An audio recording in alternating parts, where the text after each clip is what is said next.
Hello, everyone. We're going to be talking about marriages today and why they fail. So let us get started, shall we? All right, there we go. Let me go ahead and adjust this. All right. The one sentence that explains why most marriages fall apart. Ooh, I would love an explanation. Let us find out what's going on with marriages. A friend posted an article, 5 reasons marriage doesn't work anymore. It was published in 2015. Yes, indicated she was enthusiastic and agreed with the author. That author, for the record, was a relationship advice columnist who had been an expert since he was in his 20s and had been married 3 whole years before getting divorced. Like anyone susceptible to clickbait, I gave the piece a gander. Within a few moments, I was rolling my eyes and frustrated by the author's trite nonsense and let down by society at large for sharing it and treating the words as truth. Okay. So sounds angry. The commentary was a litany of whining, excuses, and superficiality. Your intimacy fades. People spend too much time on the phones. Social media makes people selfish. Everything is too expensive these days, crippling couples financially. In fact, there was one item of important note missing from the list: personal responsibility. Okay. Okay. Yes, I kind of agree. Most marriages fall apart because the couple doesn't put in the effort. Marriage is work, hard work.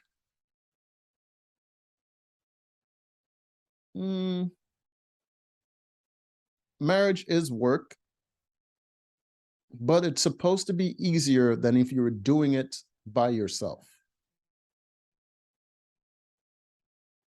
So, prospectively, marriage should be easier than if you're working towards the same goal by yourself. All right. That giddy feeling you felt during the infancy of the relationship goes away. It can be replaced by either a deep bond or apathy. If you think you're going to look at your partner 10 years deep and feel the same way you did the first time you saw them, you're delusional. I don't think most people believe that. I'm pretty sure there's enough examples in your life for you to realize that that is not the case. I would think that maybe younger, more naive people might believe that, but I mean, if you're older, you've probably been through enough relationships to know that that's not the case. The immature or shallow will chase butterflies, forever jumping from partner to partner, celebrating the newness of each relationship and being confused and scared when those butterflies leave their belly. This is a huge Strawman argument. I don't think people need to be immature or shallow to do that, because I don't think they're really chasing butterflies. Butterflies is the feeling that sort of lets go of your inhibitions and let people sort of make that choice and make that leap to get into a relationship. It's not the feeling that you're chasing, it's a feeling that's making you chase. All right. It's just a silly thing to say. That's like saying someone is chasing being drunk, or they're chasing the hangover. It's the feeling of sort of letting go, and that sort of freedom feeling of getting drunk that lets people get into drinking too much and they end up with a hangover. It's not the hangover that they're chasing. It's just right. Celebrating. Okay. Those ready for commitment and challenge. Those things aren't appealing. Willing to put in a little blood, sweat, and tears will make their marriage last.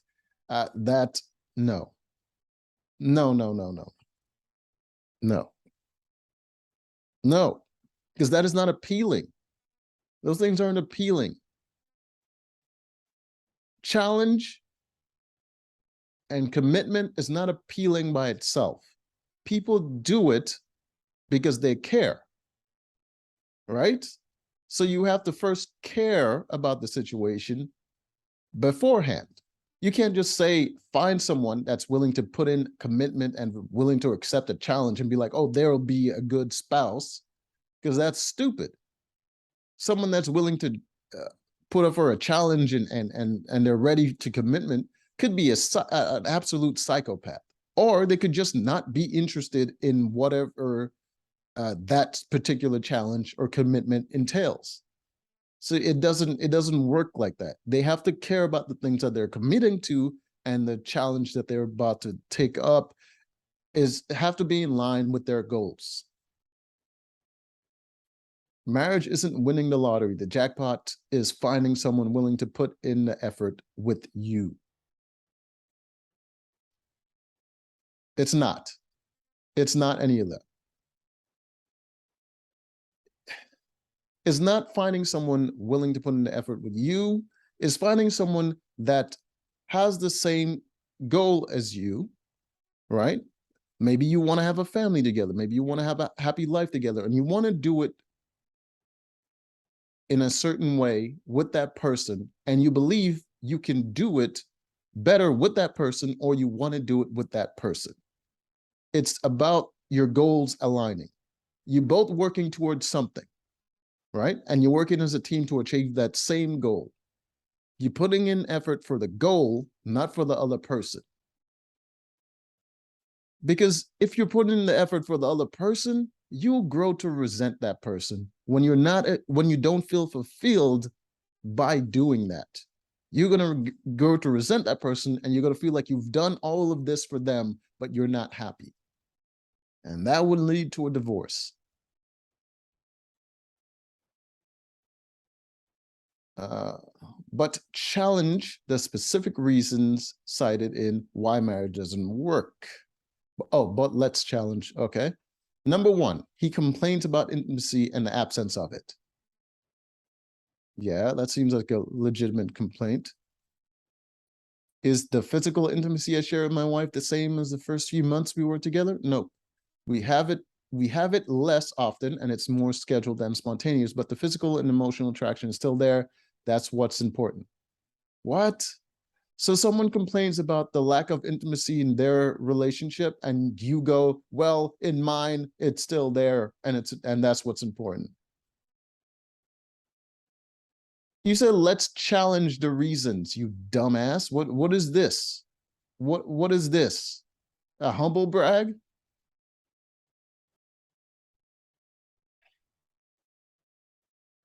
Stupid. The argument that marriage is generational and times are different today than they were for our grandparents. Yeah, that's a legitimate argument, which is good and all if the author didn't also say his generation was crippled by college tuition and home mortgages. The juxtapositioning thoughts were written without any sense of irony or hypocrisy. Where's the irony and hypocrisy? Our grandparents lived through the freaking Great Depression. Which situation is worse, having an expensive house you have to pay for, or a soup kitchen lines that are extended around the city block? Someone can't figure out what that on their own, and opening your eyes is an impossible task. This is one of the dumbest arguments I've heard so far right here. How is this hypocritical? It is not. Those two situations are not the same.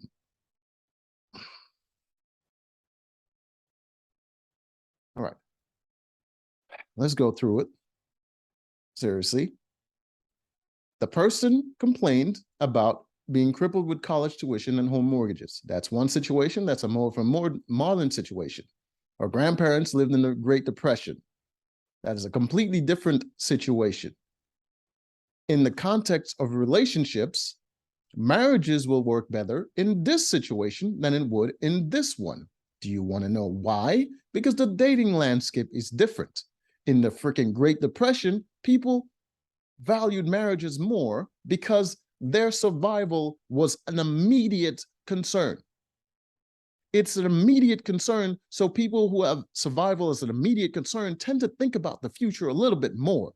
And getting married and thinking about the future and having a family in a Great Depression is a more of an immediate concern. So you plan that ahead and you see the value in it. So marriage is more valuable in that situation. You see? But in this generation, where the people have college debt, college tuition, and home mortgages, this is debt. This is debt. That means it affects them greater in the future.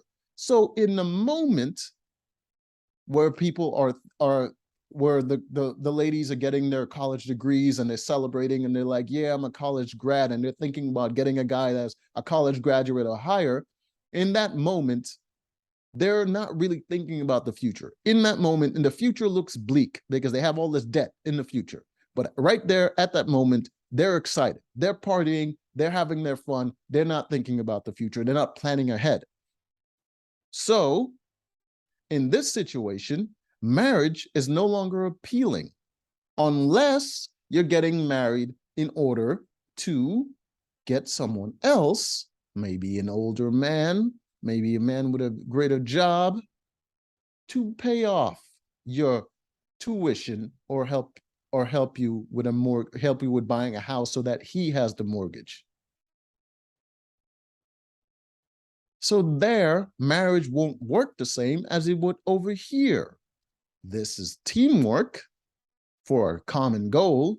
This is manipulation and possibly scamming.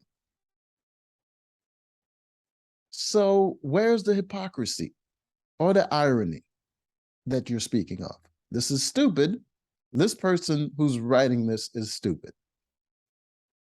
Technology. You text your partner instead of talking to them. Well, that's a statement. Why do you have to refute that? That's just a clear statement. Do you use an app to buy flowers instead of calling or ordering them? Using a phone is considered technology too. Well, if you don't like technology, set aside for a little while every day. What was the complaint? What was the original complaint? What are you refuting? My wife makes it a point to have face-to-face discussion. Why are you telling me about your relationship, guy? I don't give a shit. Where's your argument? Where's you refuting this? At least state what you're refuting so that I know that you're not just saying nonsense. Communication drives a marriage. And you know what? I don't see anything wrong with texting.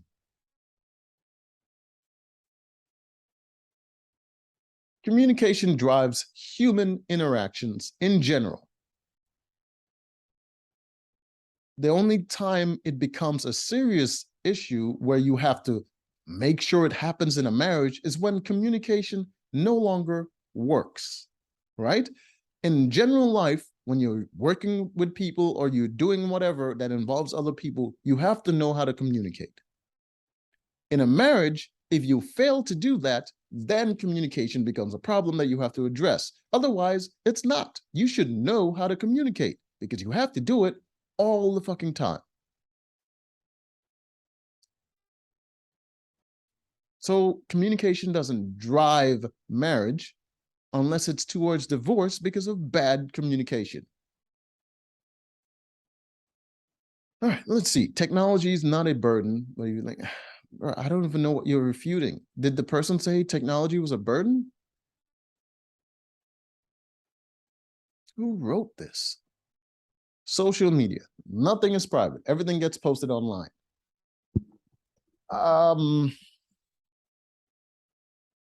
So this is what is refuting. So he didn't do it over here, but he's doing it here. OFFS, not if you choose not to post it. Okay. You don't get to whine everything is online because posting on social media is not mandatory.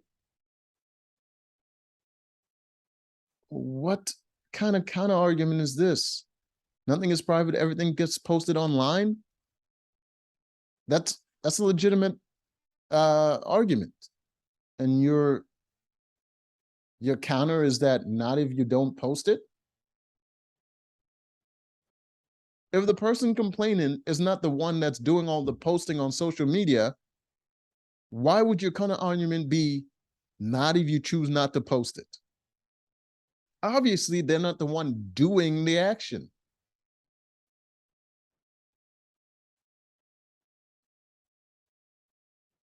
You don't have to take pictures of your every meal. You don't have to own a selfie stick. Who are you arguing with, buddy? And if a tree falls in the forest and no one live tweets it, guess what? The tree still fell. And if you're looking at other happier couples, online makes you insecure, then don't look at those other couples. Listen, guy, this here is important because social media is a very big part of our modern lives. It is how people date, it is how they find jobs, it is how they find friends, it is how they have conversations. It's a very big part of our lives. I understand that it can be a problem because some people overindulge, usually young people.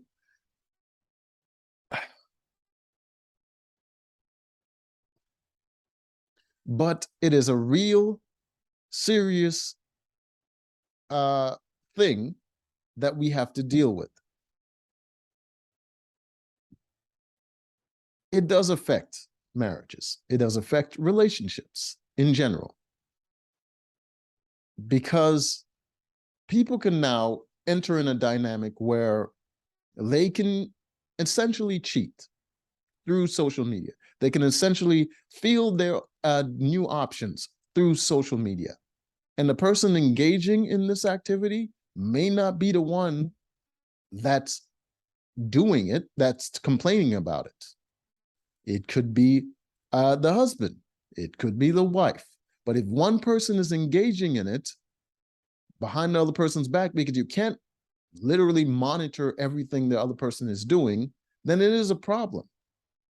And if it's a real problem, then probably it's a good argument to state that maybe you should hold off on marriages because this is a problem. This is a very new problem, and we don't really know how to navigate around it. Eliminating it, like you're saying, as a counter is stupid because you can't.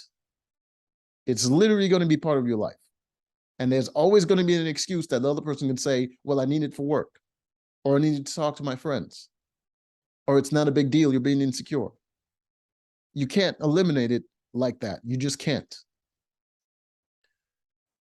Social media was wrapped in a shaken fist toward our self-centered ways. What? But that's a non-starter. People have been self-absorbed since the dawn of time. Why are we talking about self-centered ways? And time to say that caused your marriage to fail. To say that that caused your marriage to fail means you married the wrong person or that you've got issues of your own to work out. What? Saying that social media caused your marriage to fail is the same as saying this? What you just listed is another reason why your marriage can fail. Marrying the wrong person can cause your marriage to fail. Having issues to work out can also cause your marriage to fail. Social media can also cause your marriage to fail.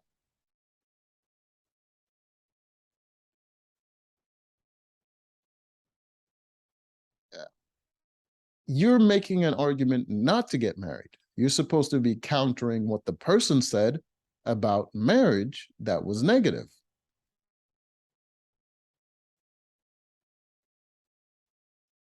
Look, there are legitimate reasons a marriage might not succeed. Are they? Apparently to you, none of them exist. When the effort outweighs the reward, a relationship isn't worth saving. That's what I said in the fucking beginning.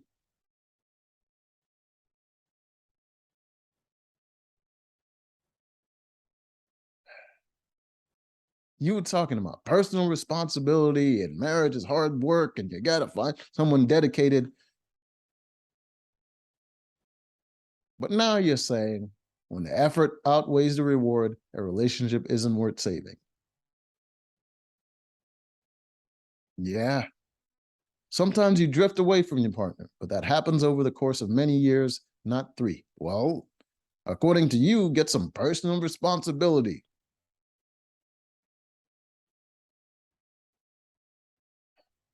So your problem is with the 3 years, it didn't stick through it long enough to realize that the effort outweighs the reward. 3 years is not long enough to realize that, hey, I'm not really getting as much out of this as I'm putting into it. That is your problem.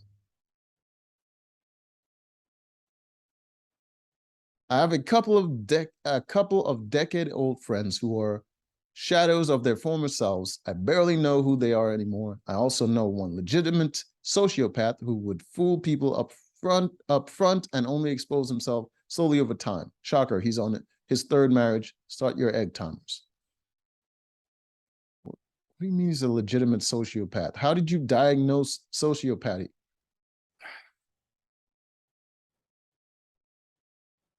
You sound, sir, like an asshole.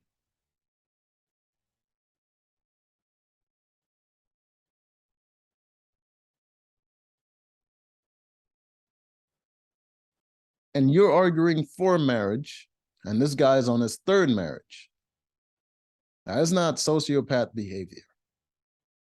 So I don't know why you felt the need to call this person a sociopath, and he would fool people up front.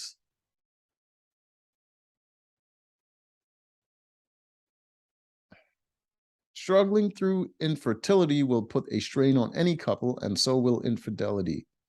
If someone can't be faithful, the partnership should be terminated.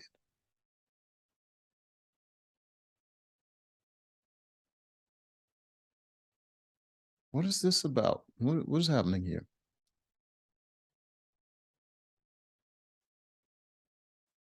You just, but if your marriage failed because Facebook made me sad, then you're just blathering on. Maybe take a good look in the mirror instead. You're still on the social media thing. This is what all this is about, the social media thing. So you went through all these legitimate arguments, right? And then you come to the straw man of social media, and this is where you spend most of your time. This is where most of your counter arguments is, in the straw man part of the argument. Things change, people change, hairstyles change, interest rates fluctuate. Change with them, but don't blame them for your failings. This was a massive waste of my time.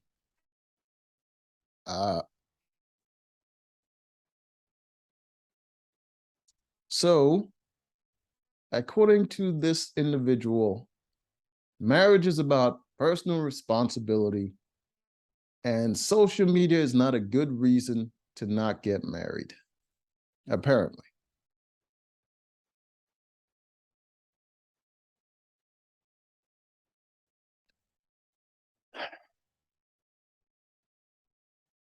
I think that was stupid. I think that whole argument was stupid. The social media thing, it is a legitimate concern. It can affect your marriage. If you want to make it a straw man argument out of, oh well, oh, you're just complaining that that people are posting all the time. It's like, it's not that simple. There's a lot more that goes into social media that can affect your marriage, and everything that can go wrong in a marriage can also go wrong through social media. If they can do it in person, they can do it online in some form. So it becomes a factor. Anyways, till next time.